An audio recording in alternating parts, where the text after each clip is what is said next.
మంథాని పురపాలక సంఘం ఎన్నికల్లో ఆశావాహుల సందడి మొదలైంది.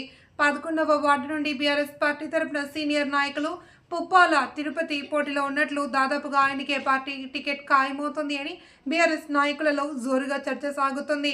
గతంలో పుప్పాల తిరుపతి అనేక సేవా కార్యక్రమాలు నిర్వహించారు. ఆయన సతీమణి పుప్పాల భాగ్యలక్ష్మి మంథాని మేజర్ గ్రామ పంచాయతీకి ఉప సర్పంచ్గా పనిచేసిన అనుభవం ఉంది. గత పురపాలక సంఘం ఎన్నికల్లో 2వ వార్డు నుండి పోటీ చేశారు. మంథాని మాజీ ఎమ్మెల్యే పుట్ట మధుకర్ సహకారంతో ప్రస్తుతం 11వ వార్డు నుండి పోటీ చేసి విజయం సాధించాలి అని పట్టుదలతో ఉన్నారు. ప్రతి క్షణం ప్రజల మధ్య ఉంటూ ప్రజాసేవ లక్ష్యంగా ముందుకు వెళ్లడం ఆయన నైజం.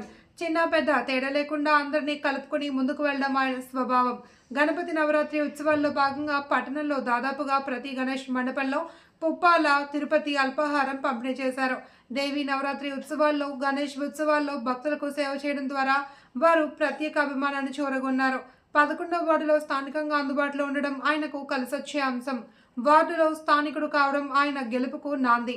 పుప్పాల తిరుపతి గెలుపు దాదాపు ఖాయమని మంథాని మున్సిపల్లో జోరుగా చర్చ సాగుతుంది. మంథాని మాజీ ఎమ్మెల్యే పుట్ట మధుకర్ ఆశీస్సులు తనపై ఉన్నాయని, మున్సిపల్ ఎన్నికల్లో విజయం సాధించి తీరుతాను అని ఆయన విశ్వాసం వ్యక్తం చేస్తున్నారు.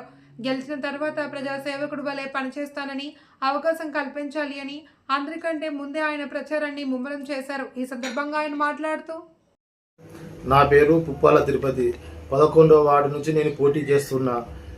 నాకు పుట్టమదన్న ఆశీస్సులతో 11వ వార్డు సభ్యులందరికీ ఎల్లవేళ సేవలు చేస్తానని చెప్తున్నా. అందరి దయతలిచి నన్ను అందరు కలిసి గెలిపించాలని ప్రార్థన చేస్తున్నా. మా భార్య మాజీ ఉప సర్పంచ్ పుప్పాల భాగ్యలక్ష్మి గారు ఎన్నో సేవలు చేసిండ్రు. నేను గతంలో కూడా వాటర్ ట్యాంకులు పెట్టినా, చనిపోయిన కాడికి పోయినా, అక్కడికి పోయినా, ఇక్కడికి పోయినా, అధికారము ఉన్నా లేకున్నా కానీ నేను మీ ఎల్లవేళ మీ ప్రజలందరికీ దగ్గర ఉంటానని, మీ అందరి ఆశీస్సులు నాకు కావాలని మంత్రిని ప్రజలందరికీ ఒక మాట కోరుతున్నా. మా పుట్టమదన్న నాయకత్వంలో మా పుట్టమది గారు నన్ను ఆశీర్వదించి 11వ వార్డుకు వార్డు సభ్యునిగా నన్ను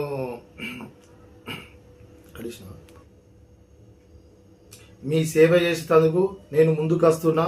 నన్ను మీరు అందరు కలిసి ఆశీర్వదించాలని కోరుతున్నా. మంత్రిని ప్రజలందరికీ గణతంత్ర శుభాకాంక్షలు.